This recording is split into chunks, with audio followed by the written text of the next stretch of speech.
What's up YouTube, Capital G here, checking out a brand new Beast King Barbaros monster that just got revealed coming out of Eternity Code. This is really interesting. If you guys remember earlier this year when Konami had the 20 archetype voting for the structure deck, they actually had Beast King Barbaros as one of the themes, and I remember pointing out how weird that was because I didn't really consider Beast King like an archetype and or a theme because it's only two monsters and only one of them is good. But yeah, it looks like Konami is really out here trying to make Beast King Barbaros into a full like theme and or archetype. Anyways, this is Beast Deity King Barbaros. It is of course a level 8 monster just like all the other Beast King Barbaros monsters. It's an Earth attribute Beast Warrior, 3000 attack, 1200 defense. All of that is copy pasted straight from the original Beast King Barbaros. Your second and your first effects are both hard once per turn. Your first effect says you can tribute monsters you control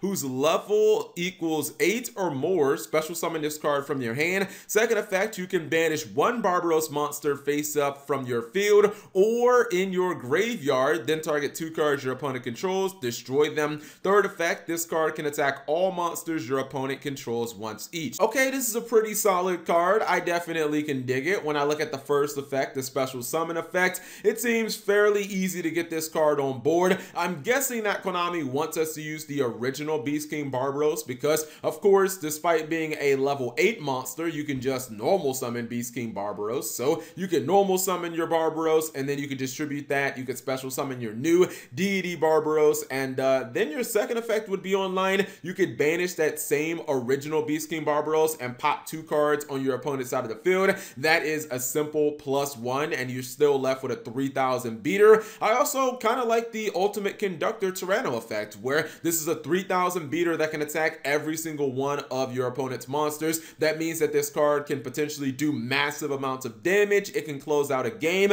and it can just wipe out your opponent's entire board. I really like the fact that they didn't limit this card to just being able to be summoned by its first effect. Like, it's really nice if you're going to special summon this card. Maybe you even tribute like a synchro monster or something like that. But at the end of the day, you could just use this for like a trade-in, which, keep in mind, all the Beast King Barbaros monsters so far are level 8, so you could run like a trade-in package and you could simply Call of the Haunted this guy on the field, or you can Monster Reborn it. I used to do that way back in the day with my TG Stun deck, which I actually topped the regional with. But overall, I really like this card. It has really good base stats. It's fairly easy to summon. It has removal built into it, and it can potentially do a mess of damage, which is always nice in Yu-Gi-Oh!, especially for beatdown archetypes. I really want to see where Konami is going to take the Beast King Barbaros theme, because the second effect requires a Barbaros monster, and they also put this in the 20